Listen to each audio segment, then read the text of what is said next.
Very very good morning सारे बच्चों को। आज हम क्लास 12th सीबीएसई का शेयर कैपिटल का टॉपिक रिवाइज करके चलेंगे। जो हमने समरी नोट बनाया है उसी से ही हम पूरा रिवीजन करके चलेंगे। ओके सर, चलो शुरू करते हैं। पॉइंट नंबर 1, अगर आपको कोई कंपनी इनकॉर्पोरेट करना है, आपको अगर कोई कंपनी बनाना है, तो आपको यह सोचना पड़ेगा कि हम पब्लिक कंपनी बनाएं, प्राइवेट कंपनी बनाएं कि वन पर्सन कंपनी बनाएं। अगर आप पब्लिक कंपनी बनाने का सोचते हैं तो अपने नाम के एंड में आपको लिमिटेड वर्ड यूज करना पड़ेगा। अगर आप प्राइवेट कंपनी बनाने का सोचते हैं तो आपको अपने नाम के एंड में प्राइवेट लिमिटेड वर्ड यूज करना पड़ेगा। और अगर आप वन पर्सन कंपनी बनाना चाहते हैं तो आपको अपने नाम के सामने में one person company private limited word use करके चलना है। इसका क्या मतलब है कि सर, हर एक one person company private company होता है, क्योंकि वन पर्सन कंपनी के नाम के सामने, नाम के आगे प्राइवेट लिमिटेड लिखा होता है। आप जो भी कंपनी डिसाइड कर ले, आपको कंपनीज एक्ट 2013 में रजिस्टर कराना पड़ेगा। रजिस्टर कराने के लिए there are two primary documents which should be submitted. Number 1 is memorandum of association, number 2 is article of association. इसलिए कंपनी का जब तुम डेफिनेशन पढ़ोगे तो लिखा रहता है that company is an artificial person, it is not a real person. ये रियल पर्सन नहीं है, ये एक आर्टिफिशियल पर्सन है which is created by law. कौन सा लॉ? Companies act 2013। ठीक है सर। मान लो हमने कंपनी तो बना लिया, अब कंपनी को चलाने के लिए क्या चाहिए? पैसे। तो कंपनी फंड रेज कहां से करती है? फंड का रिक्वायरमेंट पूरा कैसे करती है? तो कंपनी के पास दो सोर्स होते हैं। कंपनी के पास दो सोर्स होते हैं। एक सोर्स है owner's fund and second source is borrowed fund. What is owner's fund? Owner's fund का यह मतलब है कि कंपनी मार्केट में शेयर्स इशू करेगी और शेयर्स के बदले पैसे लेगी, या फिर कंपनी मार्केट में जाके लोन मांग ले किसी बैंक से या किसी थर्ड पर्सन से लोन मांग ले और लोन के थ्रू अपना फंड रेस करेगी। अगर कंपनी मार्केट में शेयर्स इशू करती है तो जो बंदे, जो पब्लिक शेयर्स परचेस करते हैं उन्हें शेयर होल्डर्स कहा जाता है, और वो शेयर होल्डर्स कंपनी के ओनर बन जाते हैं। और अगर कंपनी मार्केट से लोन लेती है तो जिससे लोन लेती है उसे लेंडर कहा जाता है, और लेंडर कभी भी कंपनी का ओनर नहीं होता। लेंडर कभी भी कंपनी का ओनर नहीं होता। ठीक है। तो मान लो कंपनी ने फंड तो रेस कर लिया, अब कंपनी ने सोचा कि मैं शेयर्स के थ्रू फंड रेस करती हूं। अगर उसे शेयर्स के थ्रू फंड रेस करना है तो ये प्रोसेस कंपनी को फॉलो करना पड़ेगा। फॉर एग्जाम्पल, मैंने एक कंपनी इनकॉर्पोरेट किया, मुझे 1 लाख रुपीज रिक्वायर्ड है, तो मैं ये 1 लाख रुपीज किसी एक पर्सन से नहीं लूंगा। मैं इस 1 लाख रुपीज को छोटे छोटे टुकड़ों में बांट लूंगा। वही छोटा छोटा टुकड़ा 10 रुपए ईच में मैंने बांट लिया, उसी को ही शेयर्स कहा जाता है। उसी को ही शेयर्स कहा जाता है। मुझे 1 लाख का रिक्वायरमेंट है, मैंने 1 लाख रुपीज को छोटे छोटे टुकड़ों में बांट दिया, हर एक टुकड़ों को शेयर्स कहा जाता है।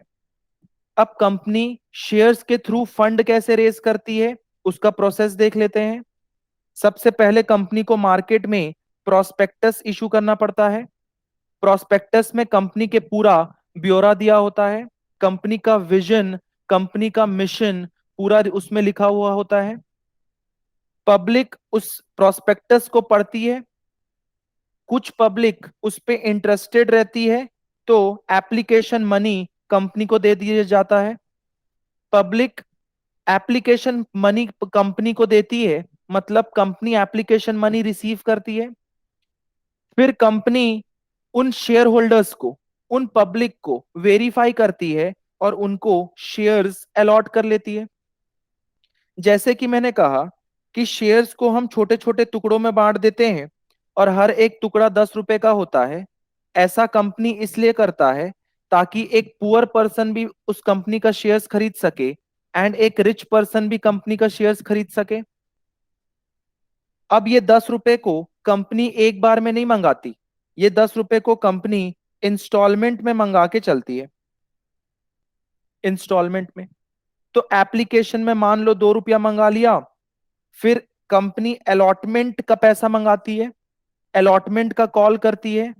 मान लो कंपनी ने अलॉटमेंट का 5 रुपये का कॉल कर लिया, तो अलॉटमेंट का पैसा कंपनी को रिसीव हो जाता है। फिर कंपनी कॉल मनी करती है, मान लो फाइनल कॉल किया उन्होंने 3 रुपए का, फिर 3 रुपए का कॉल किया और उस कॉल के बदले कंपनी को पैसे मिल जाते हैं। तो what is the process? Process का स्टेप बड़ा ही सिंपल है।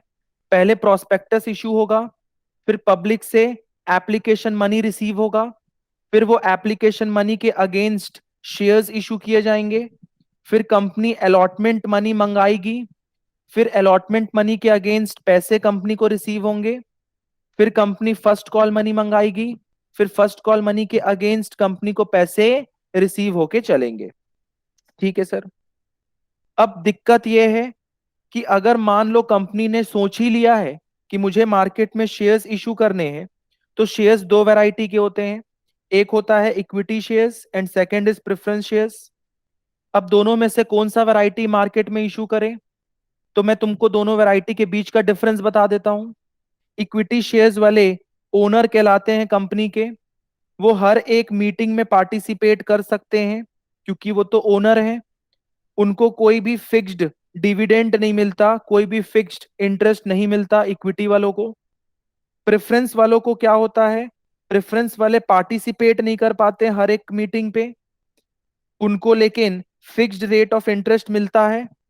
और जब कभी भी कंपनी बंद हो जाए तो पहले प्रेफरेंस शेयर्स वालों का पैसा लौटाया जाएगा, फिर इक्विटी शेयर्स वालों का लौटाया जाएगा अगर कुछ बच गया तो। कुल मिला के देखा जाए तो इक्विटी शेयर्स वालों के पास रिस्क बहुत ज्यादा है क्योंकि इनको सबसे लास्ट में रीपेमेंट होगा। अगर कंपनी डूबा मतलब इक्विटी शेयर्स वालों का भी पैसा डूब गया, अगर कंपनी एकदम ऊंचाई में पहुंच गया तो मतलब इक्विटी शेयर्स वालों का भी पैसा एकदम ऊंचाई में पहुंच गया। इसका ये मतलब है इक्विटी शेयर्स वालों के पास बहुत रिस्क है क्योंकि जब कभी भी कंपनी बंद होगी तो पहला रीपेमेंट प्रेफरेंस शेयर्स वालों को किया जाएगा और अगर कुछ बच गया तो इक्विटी शेयर्स वालों को किया जाएगा। दैट्स वाई इक्विटी शेयर्स वाले बहुत सारा रिस्क लेके चलते हैं। और जैसा कि कहा गया है, where there is more risk there is more reward. अगर आप ज्यादा रिस्क लेते हैं तो इनको रिवॉर्ड भी ज्यादा मिल सकता है, कंपनी अगर बढ़ गई तो इनको सबसे ज्यादा प्रॉफिट मिलेगा। ठीक बात है सर। फिर हम लोगों ने यह भी देखा था कि शेयर कैपिटल कितने प्रकार के होते हैं। तो शेयर कैपिटल 3 प्रकार के होते हैं। एक ऑथराइज्ड शेयर कैपिटल, ये मेमोरेंडम ऑफ एसोसिएशन में लिखा हुआ होता है कि कंपनी कितने लिमिट तक शेयर्स इशू कर सकती है, this is your authorised share capital. Next issued share capital, ये वो शेयर कैपिटल है जो कंपनी मार्केट में इशू करती है, मार्केट में इशू करती है। Second is third is subscribed share capital. What is subscribed share capital? Market में कंपनी कुछ शेयर्स इशू की बट पब्लिक जितने शेयर्स के लिए इंटरेस्ट दिखाते हैं उसे सब्सक्राइब्ड शेयर कैपिटल बोलते हैं। It means which share is subscribed by public, जो शेयर्स पब्लिक के द्वारा सब्सक्राइब किए जाते हैं उसे ही सब्सक्राइब्ड शेयर कैपिटल बोलते हैं। अब सब्सक्रिप्शन के 3 तरीके होते हैं। एक होता है इक्वल सब्सक्रिप्शन। इक्वल सब्सक्रिप्शन क्या होता है? हमने दैट इज कंपनी ने 10,000 शेयर्स इशू किए और लोगों ने पब्लिक ने 10,000 शेयर्स सब्सक्राइब्ड किए, मतलब इशू भी 10 सब्सक्राइब भी 10, it means this is equal subscription. Next scenario under subscription. What is under subscription? हमने 10,000 शेयर्स इशू किया मार्केट में बट लोगों ने केवल 9,000 शेयर्स पे अपना इंटरेस्ट दिखाया, it means this is our under subscription का case. Next is over subscription. What is over subscription? That हमने मार्केट में 10,000 शेयर्स इशू किया, बट लोगों ने 12,000 शेयर्स पे अपना इंटरेस्ट दिखाया, ज्यादा शेयर्स पे इंटरेस्ट दिखाया। It is called over subscription. ठीक है सर। अगर मैं पहला केस पे देखूं, हमने इशू भी 10 किया, लोगों ने सब्सक्राइब भी 10 किया, मतलब हम केवल 10,000 शेयर्स अलॉट करके चलेंगे। सेकंड सिनेरियो में देखूं तो हमने इशू किया 10,000, लोगों ने सब्सक्राइब किया 9,000, तो अलॉटमेंट 9,000 शेयर्स की होगी, क्योंकि लोगों ने इंटरेस्ट ही 9,000 शेयर्स पे दिखाया है। नेक्स्ट सिनेरियो देखें तो हमने इशू किया 10,000, लोगों ने सब्सक्राइब किया 12,000, मतलब अलॉटमेंट 10,000 शेयर्स की होगी।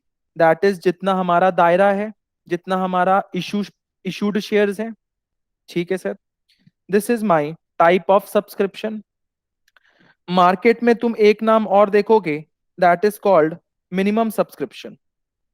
What is minimum subscription? Minimum subscription एक कंडीशन है जो किस कंपनी पे अप्लाई किया जाता है, किस कंपनी पे इम्पोज किया जाता है। वो कंपनी है पब्लिक कंपनी। पब्लिक कंपनी में ये मिनिमम सब्सक्रिप्शन का कंडीशन इम्पोज किया जाता है। ये कंडीशन क्या बोलता है कि अगर मैं पब्लिक कंपनी हूं, तो अगर मैं मार्केट में 10,000 शेयर्स इशू करता हूं, तो मिनिमम 9,000 शेयर्स लोगों के थ्रू मुझे सब्सक्राइब हो जाने चाहिए। That is minimum 90% of issued shares subscribe हो जाने चाहिए।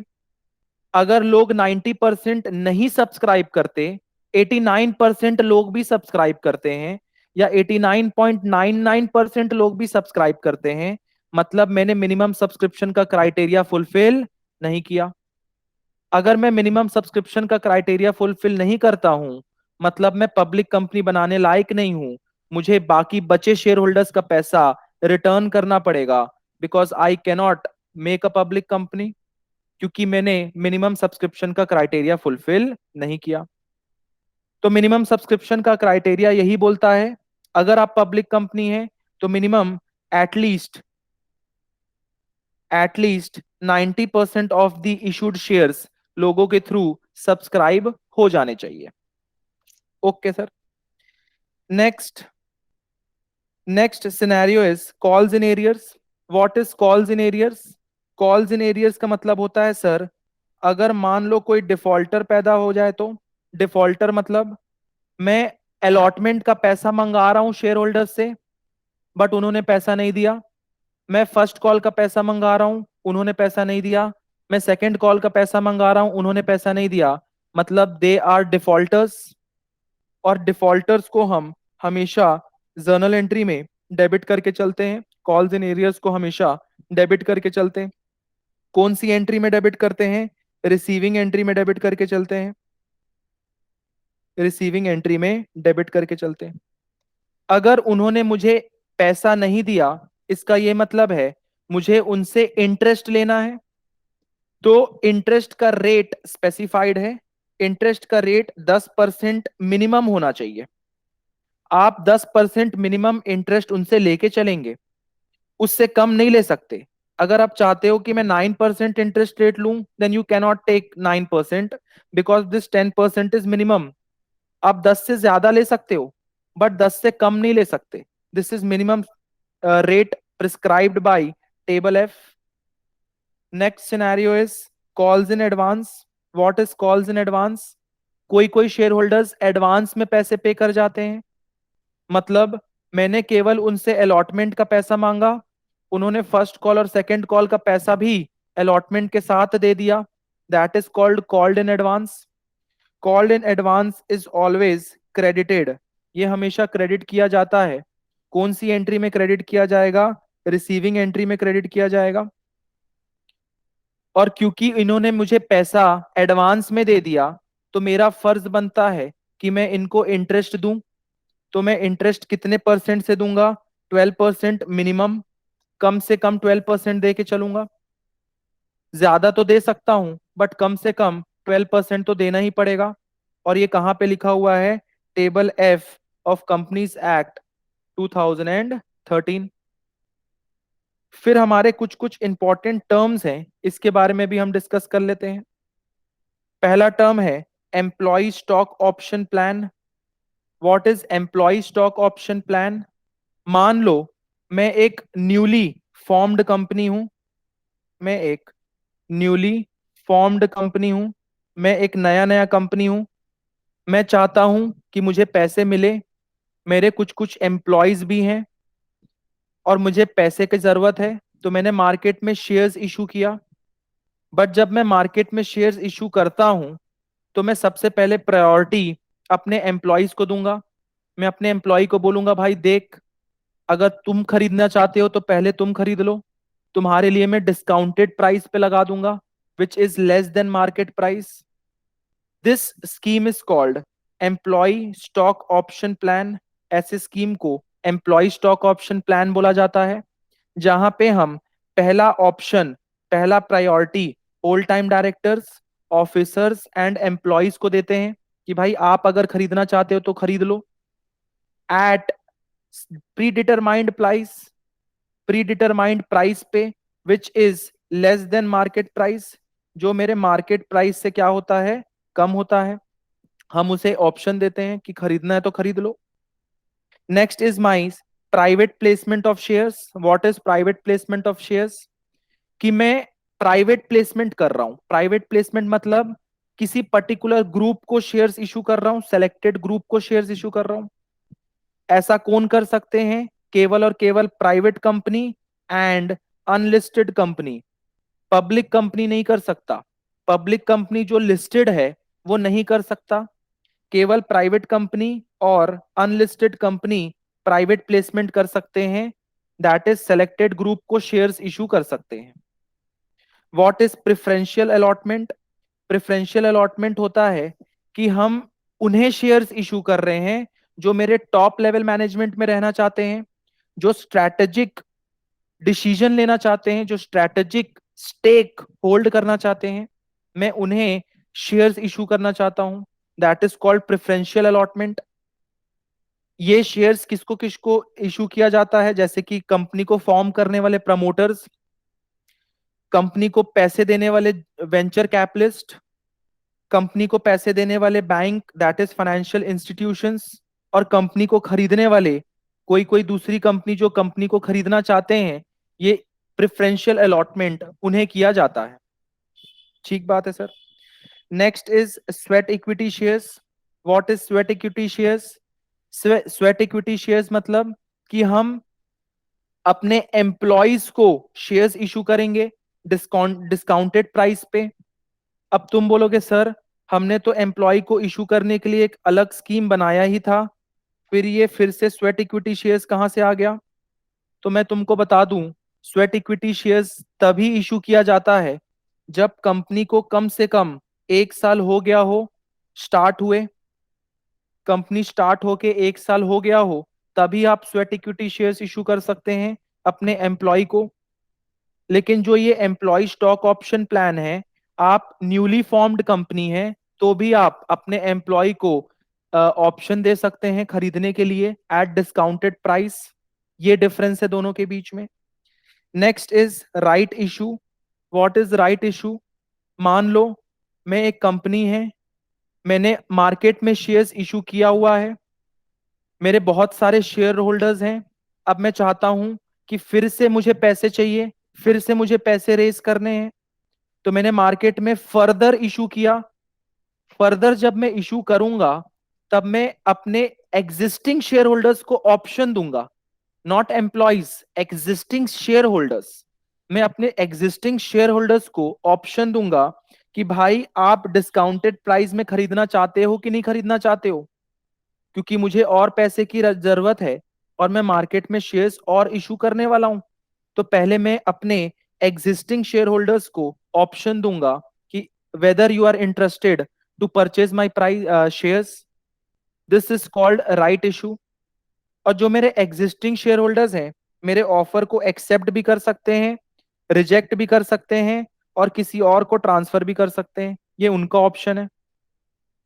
Last is by back of shares. What is called by back of shares? जैसे कि कंपनी ने क्या किया, अपने शेयर होल्डर्स को, पब्लिक को शेयर्स इशू किया, जब शेयर्स इशू किया जाता है तो पब्लिक कंपनी को मनी देते हैं। अब कंपनी चाहता है कि जो शेयर्स मैंने मार्केट में इशू किया था, अब वो शेयर्स को मैं वापस खरीद लूं। तो कंपनी अपने ही शेयर्स को परचेस कर लेता है। कंपनी अपने ही शेयर्स को परचेस कर लेता है और उसके बदले पब्लिक को पैसे रिटर्न कर देता है। और उसके बदले पब्लिक को पैसे रिटर्न कर देता है। इस प्रोसेस को बोला जाता है buyback of shares. Buyback of shares मतलब कंपनी अपने ही शेयर्स वापस परचेस कर ले रहा है पब्लिक से और उसके बदले उनको पैसा रिटर्न कर दे रहा है। This is called buyback of shares. ये हमने एंटायर थ्योरी को एक बार रिवाइज किया है, which will be useful while solving our MCQ questions। अब हम अपने जर्नल एंट्री को रिवाइज करके चलते हैं कि eight the time of issue of shares हम क्या क्या जर्नल एंट्री पास करके चलेंगे। तो जर्नल एंट्री का प्रोसेस है, पहले हमें एप्लीकेशन मनी रिसीव्ड होता है, तो हम क्या एंट्री पास करते हैं, bank account debit to share application.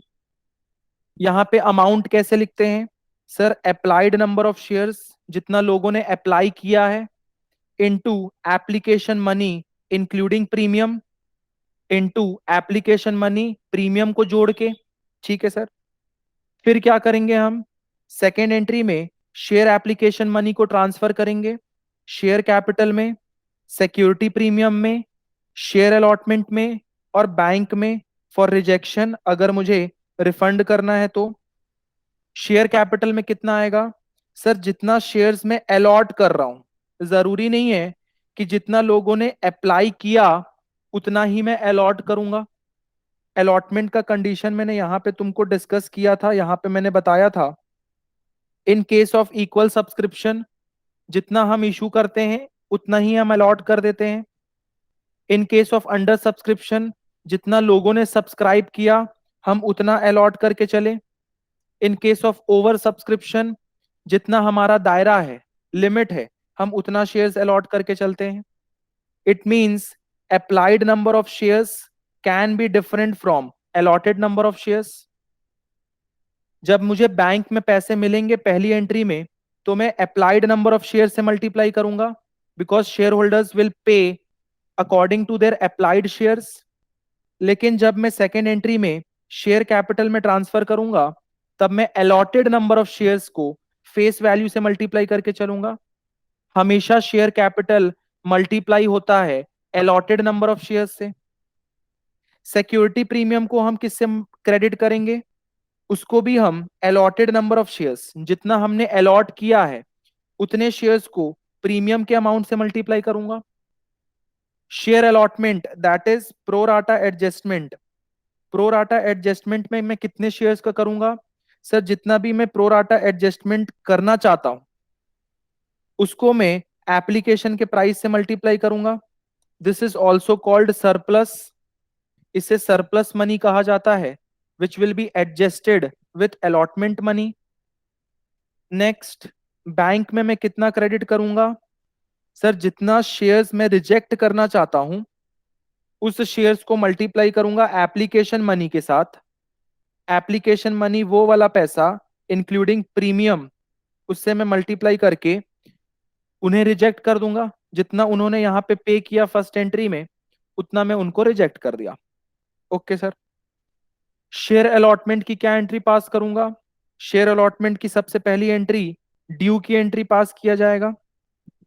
Due की क्या एंट्री पास किया जाएगा, share allotment will be debited, credit किया जाएगा शेयर कैपिटल को, क्रेडिट किया जाएगा सिक्योरिटी प्रीमियम को। शेयर अलॉटमेंट को डेबिट कितने से किया जाएगा सर, जो भी अलॉटेड शेयर्स हैं, जितने भी अलॉटेड शेयर्स हैं उसको हम अलॉटमेंट प्राइस से मल्टीप्लाई कर देंगे। शेयर कैपिटल में सर जितने भी अलॉटेड शेयर्स हैं उसको मल्टीप्लाई करेंगे फेस वैल्यू से। हमेशा याद रखना, share capital is always credited by face value.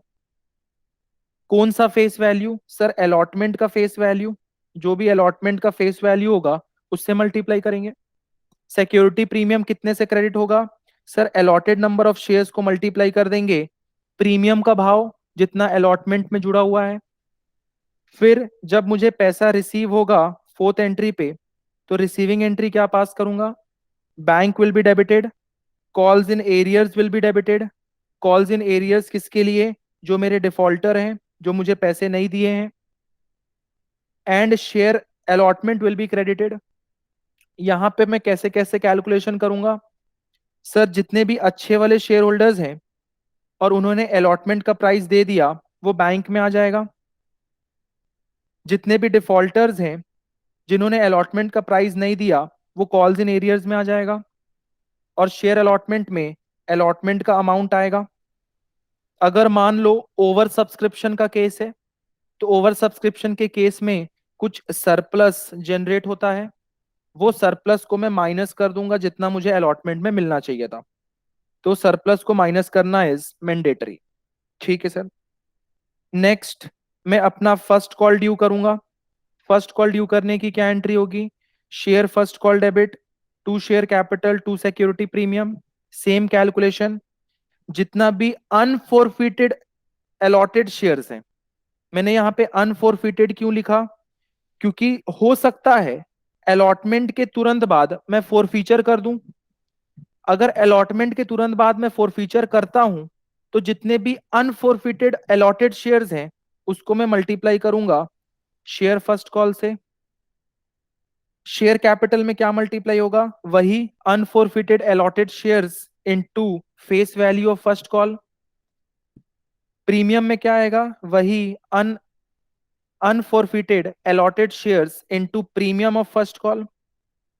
फिर जब मुझे बैंक में पैसे मिलेंगे तो मैं क्या एंट्री पास करूंगा? Bank account debit, calls in arrears debit, calls in arrears debit. मतलब कॉल्स इन एरियर्स दो बार क्यों किया? अगर मान लो दो डिफॉल्टर हुए तो to share first call.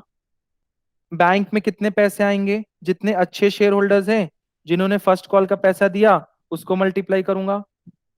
Calls in arrears में डिफॉल्टर नंबर 1 का शेयर्स इनटू फर्स्ट कॉल का प्राइस, डिफॉल्टर नंबर 2 का शेयर्स इनटू फर्स्ट कॉल का प्राइस सेकंड वाले कॉल्स इन एरियर्स में आ जाएगा। बाकी रिमेनिंग फाइनल कॉल की एंट्री सेम है जैसे हम फर्स्ट कॉल की एंट्री मारते हैं। पहले ड्यू की एंट्री पास किया जाएगा, share final call debit to share capital to security premium. और फिर रिसीविंग एंट्री पास किया जाएगा। रिसीविंग एंट्री में bank account debit, calls in arrears debit to share final call. जब हम शेयर्स को फोरफीट करेंगे, जब हम शेयर्स को फोरफीट करेंगे, फोरफीचर, उस टाइम पे शेयर कैपिटल रिवर्स होगा। रिवर्स होगा मतलब डेबिट होगा। सिक्योरिटी प्रीमियम रिवर्स होगा मतलब security premium will also be debited. Calls in arrears भी रिवर्स होगा मतलब अभी तक कॉल्स इन एरियर्स डेबिट होता था, फोरफीचर में वो रिवर्स हो जाएगा, क्रेडिट हो जाएगा। और share forfeiture will be credited. What is share forfeiture? हमेशा याद रखना, हम वही अमाउंट को फोरफीट करते हैं जो हमें रिसीव हो चुका है। मतलब शेयर फोरफीचर में वो अमाउंट आएगा जो हमें रिसीव हो चुका है। इसका कैलकुलेशन कैसे होगा? शेयर कैपिटल डेबिट कितने से होगा? सर, जितना भी हम डिफॉल्टर के शेयर्स को फोरफीट कर रहे हैं उसको फेस वैल्यू से मल्टीप्लाई करो कॉल्ड अप फेस वैल्यू से। कॉल्ड अप मतलब अगर हम अलॉटमेंट के बाद फोरफीट कर रहे हैं तो एप्लीकेशन का फेस वैल्यू प्लस अलॉटमेंट का face value is called up. अगर हम फर्स्ट कॉल के बाद फोरफीट कर रहे हैं तो एप्लीकेशन का फेस वैल्यू, अलॉटमेंट का face value and first call का face value is called up. अगर हम फाइनल कॉल के बाद, सेकंड कॉल के बाद फोरफीट कर रहे हैं तो एप्लीकेशन का फेस वैल्यू, अलॉटमेंट का फेस वैल्यू, फर्स्ट कॉल का फेस वैल्यू, सेकंड कॉल का face value is called up. उससे हम रिवर्स करके चलेंगे। सिक्योरिटी प्रीमियम में क्या पैसा आएगा? सर, जितना भी हम शेयर्स फोरफीट कर रहे हैं डिफॉल्टर का, उसको मल्टीप्लाई करो उस प्रीमियम अमाउंट से जो पे नहीं हुआ है, which is not yet paid. क्योंकि हम केवल वही प्रीमियम को रिवर्स करेंगे जो अभी तक पे नहीं हुआ है। और उसको हम कोई सरप्लस अगर मेरे पास है प्रीमियम का पैसा सरप्लस में, मुझे एप्लीकेशन में अगर मिला है, तो मैं सरप्लस का पैसे को माइनस कर दूंगा। कॉल्स इन एरियर्स में क्या आएगा? सर, डिफॉल्टर का शेयर्स जितना हम फोरफीट कर रहे हैं into that price which is not paid by him, जो उसने पे नहीं किया, माइनस अगर कुछ सरप्लस उसने एप्लीकेशन के टाइम पे किया है तो उसे माइनस कर दोगे, तब हम कॉल्स इन एरियर्स निकालेंगे। शेयर फॉर फीचर में क्या आएगा? सर डिफॉल्टर जितना शेयर्स रखा है into that price which is paid by him, जो उसने पे किया है, बट एक्सक्लूडिंग प्रीमियम, प्रीमियम का पैसा यहां पे नहीं आएगा, बिकॉज प्रीमियम का पैसा cannot be forfeited according to section 52 of companies act. Premium amount cannot be forfeited. फिर अगर मान लो मैं शेयर्स री इशू करना चाहता हूं, तो री इशू के टाइम पे बैंक में पैसे आएंगे। शेयर फॉर फ्यूचर अगर कोई डिस्काउंट मैंने दिया है तो discount will be debited and share capital will be credited. Bank में कौन सा पैसा आएगा? सर जितना शेयर्स हमने री इशू किया into issue price. Share for future में क्या आएगा? सर जितना शेयर्स हमने री इशू किया इनटू डिस्काउंटेड प्राइस। और शेयर कैपिटल में क्या आएगा? जितना शेयर्स हमने री इशू किया into face value of called up, मतलब जितना कॉल्ड अप किया है उतने तक का फेस वैल्यू आएगा। 11th एंट्री, लास्ट में हमें फॉरफीचर का पैसा कैपिटल रिजर्व्स में ट्रांसफर करना होता है, तो फॉरफीचर का पैसा हम कैपिटल रिजर्व्स में ट्रांसफर कर देंगे। यहां पे वर्किंग करनी पड़ सकती है, वर्किंग डिपेंड करती है। अगर मान लो फॉरफिटेड शेयर्स, अगर forfeited shares is not equal to reissued shares,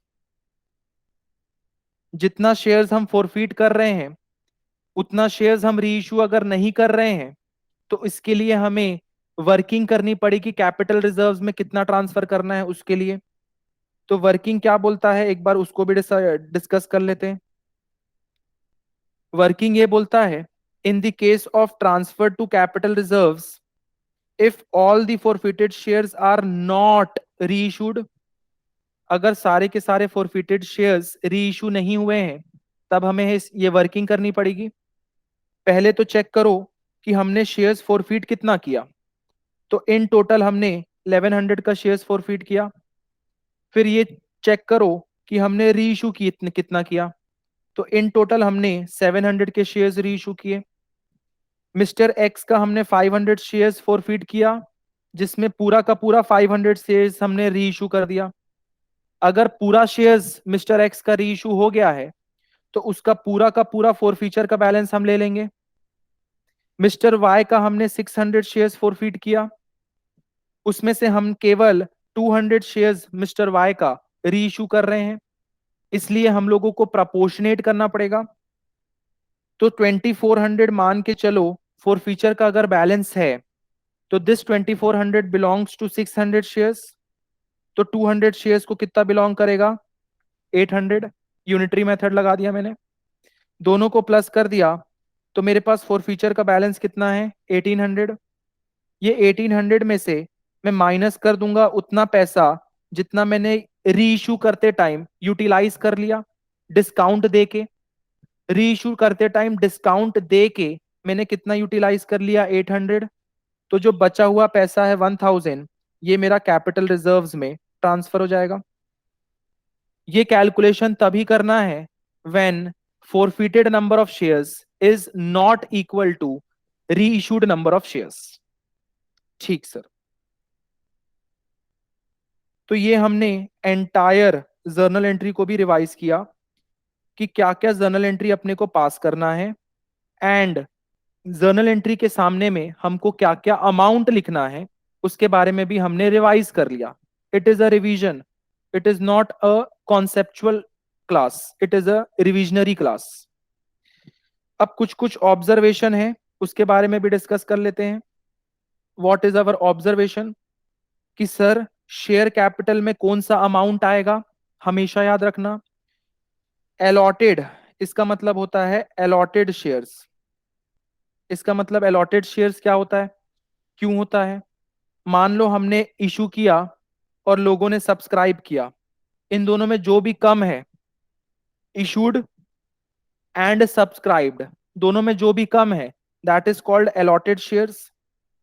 allotted shares को हमेशा हमें फेस वैल्यू से मल्टीप्लाई करना पड़ता है in case of share capital. In case of security premium, which is governed by section 52, हमें allotted shares, this is again called allotted shares, हमें allotted shares को मल्टीप्लाई करना पड़ता है हमेशा प्रीमियम के भाव से। कॉल्स इन एरियर्स में कौन आते हैं? सर वो लोग आते हैं जो पैसे पे नहीं किए, डिफॉल्टर्स। जब कभी भी सरप्लस ना हो हमारे पास, if there is no surplus, surplus मतलब सर अगर मान लो there is no over subscription, जब ओवर सब्सक्रिप्शन ना हो तो सरप्लस भी नहीं रहेगा, मतलब प्रोराटा एडजस्टमेंट भी नहीं रहेगा। तो उस केस में हम कॉल्स इन एरियर्स कैसे निकालते हैं? जितना भी अलॉटेड डिफॉल्टेड शेयर्स हैं उसको हम डिफॉल्टेड प्राइस से मल्टीप्लाई कर देते हैं।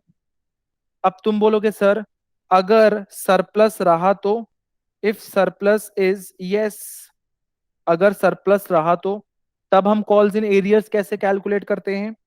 तो कॉल्स इन एरियर्स सरप्लस अगर रहा उस पे हम ऐसे कैलकुलेट करके चलते हैं। In case of over subscription, calls in arrears of allotment money will be calculated as below. In case of surplus, तो पहले हमें ये कैलकुलेट करना पड़ेगा कि आखिर सरप्लस है कितना। तो सरप्लस कैसे कैलकुलेट करेंगे? पहले तो ये देखो एप्लीकेशन मनी हमें रिसीव कितना हुआ है, ये कैसे निकलेगा?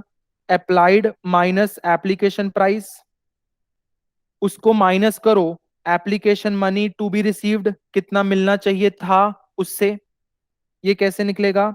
Allotted number of shares into application price, दोनों को अगर मैं माइनस किया तो मुझे सरप्लस निकल जाएगा। सरप्लस का वेरी सिंपल लॉजिक है, कितना मिला माइनस कितना मिलना चाहिए था। कितना मिला कैसे निकालेंगे? अप्लाइड इनटू एप्लीकेशन प्राइस, कितना मिलना चाहिए था कैसे निकालेंगे? Allotted into application price, it is called surplus. फिर हम क्या करेंगे? अलॉटमेंट का पैसा कितना मिलना चाहिए था टू बी रिसीव्ड, ये कैसे निकलेगा? अलॉटमेंट का प्राइस इनटू अलॉटमेंट का shares, allotted shares into allotment price, उसको हम माइनस कर लेंगे अपने सरप्लस से, तो हमारे पास balancing figure calls in arrears निकलेगा। अलॉटमेंट में जितना मिलना चाहिए minus surplus is your calls in arrears. ये कॉल्स इन एरियर्स तब कैलकुलेट करना है अगर ओवर सब्सक्रिप्शन का केस हो और सरप्लस इन हैंड हो, प्रो राटा एडजस्टमेंट हो रहा हो, तब हमें ये कैलकुलेशन करना होता है। My next observation, share for feature में कौन सा बैलेंस आता है? शेयर फॉर फीचर में वो बैलेंस आता है जो हमें मिल चुका है, जो रिसीव हो चुका है। मान लो जो डिफॉल्टर है जिसका हम शेयर्स फॉरफीट कर रहे हैं उसने केवल एप्लीकेशन मनी पे किया, तो उस केस में हम अप्लाइड नंबर ऑफ शेयर्स, जितना अप्लाई किया है डिफॉल्टर ने शेयर्स, उसको मल्टीप्लाई करेंगे फेस वैल्यू ऑफ एप्लीकेशन से, दैट इज एक्सक्लूडिंग प्रीमियम। हमेशा याद रखना प्रीमियम का पैसा फॉरफीट नहीं हो सकता, इट मींस हमें हमेशा फेस वैल्यू लेना है excluding premium in share for feature. अगर मान लो मेरा जो डिफॉल्टर है जिसका शेयर्स में फॉरफीट कर रहा हूं उसने एप्लीकेशन का मनी पे किया है, अलॉटमेंट का मनी पे किया है और फर्स्ट कॉल का मनी पे किया है, तो जितने शेयर्स हमने डिफॉल्टर को अलॉट किए हैं वो अलॉटेड शेयर्स को हम मल्टीप्लाई करेंगे face value of application plus face value of allotment plus face value of first call से, इन सबको प्लस करके उसके अलॉटेड नंबर ऑफ शेयर्स से मल्टीप्लाई करेंगे। हमेशा याद रखना फेस वैल्यू ही आएगा, प्रीमियम का अमाउंट यहां पे नहीं आएगा, प्रीमियम का प्राइस यहां पे नहीं आएगा। मतलब अगर एप्लीकेशन का पैसा दिया है तो अप्लाइड शेयर से मल्टीप्लाई करना है, और अगर एप्लीकेशन के साथ दो और दिया या एक और दिया तो अलॉटेड शेयर से मल्टीप्लाई करके चलना है और कैलकुलेटिंग शेयर फॉर फीचर का balance. Next, at the time of forfeiture share capital को रिवर्स करने के लिए we have to debit share capital. तो डेबिट कितने अमाउंट से होगा? सर जितना भी अलॉटेड शेयर्स हैं डिफॉल्टर के उसको मल्टीप्लाई करो फेस वैल्यू से।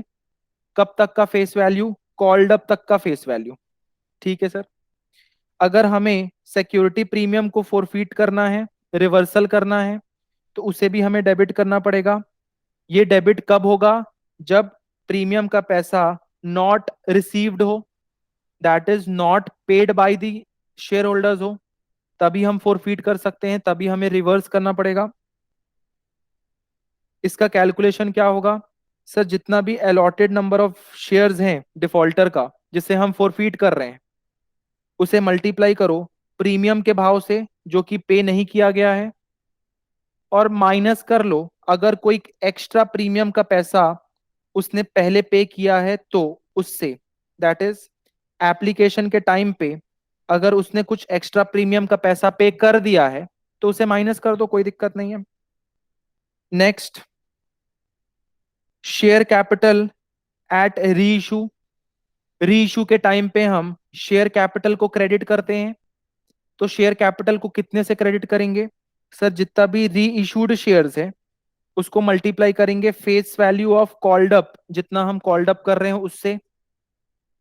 तो ये हमारा जो ऑब्जर्वेशन है, ये ऑब्जर्वेशन हमने ऑलरेडी जर्नल एंट्री के टाइम पे डिस्कस किया है, बट स्टिल मैंने अलग से भी लिखा लिया सेपरेटली।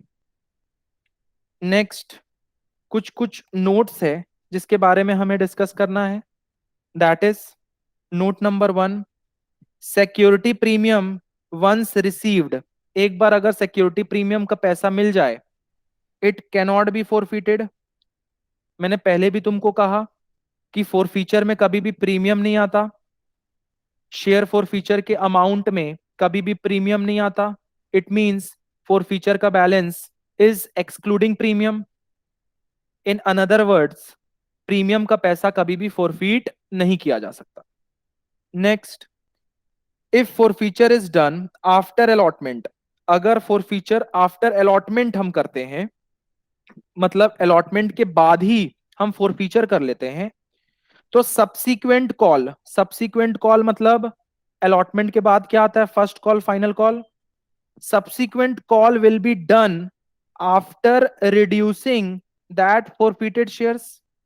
जैसे कि मान लो मेरा अलॉटेड शेयर्स 10,000 है, मैंने 100 शेयर्स फॉरफीट कर लिया अलॉटमेंट के बाद ही, तो आने वाले कॉल में, आने वाले first call and final call में मैं कैलकुलेशन 9900 शेयर्स से करूंगा, that is 10,000 minus 100 shares, that is 9900 shares से, क्योंकि हमने 100 शेयर्स ऑलरेडी फॉरफीट कर लिया है eight the time of allotment, allotment के तुरंत बाद। और पॉइंट नंबर 3, ओवर सब्सक्रिप्शन के टाइम पे क्या कैलकुलेशन करना है कॉल्स इन एरियर्स का। And point number 4, eight the time of री इशू क्या कैलकुलेट करना है, वो भी हमने डिस्कस कर लिया है। ठीक है sir. So this is my entire revision of share capital, जिसका मैंने एक छोटा सा समरी नोट भी बनाया है। ये समरी नोट में शेयर कर दूंगा डिस्क्रिप्शन में, डिस्क्रिप्शन के लिंक में समरी नोट दिया रहेगा, यू कैन व्यू इट। एक तो full fledged original summary note रहेगा, और एक ये गोला गोला मारा हुआ समरी नोट रहेगा, ताकि हमें पता रहे कि हमने इसका रिवीजन कैसे कैसे किया है। अब ये शेयर कैपिटल में एक छोटा सा टॉपिक और है, एक छोटा सा टॉपिक और है, और वो छोटा सा टॉपिक ये है कि कॉल्स इन एडवांस की क्या जर्नल एंट्री होती है, एंड सेकेंड इज अगर हम शेयर्स इशू करते हैं अदर देन कैश, तो उस कंडीशन में क्या जर्नल एंट्री मारनी है। वो छोटा सा टॉपिक का हम 15 से 20 मिनट का एक और वीडियो बनाएंगे और उसे भी हम अपलोड कर देंगे, ताकि अब सारे बच्चे अच्छे से शेयर कैपिटल को रिवाइज कर लें और सारे के सारे एमसीक्यूज को एक बार में सही बना ले। ठीक है सर। तो आज के लिए हम इतना ही रखते हैं, ये रिविजनरी वीडियो हम इतना ही रखते हैं। मिलते हैं नेक्स्ट वीडियो पे। Bye bye.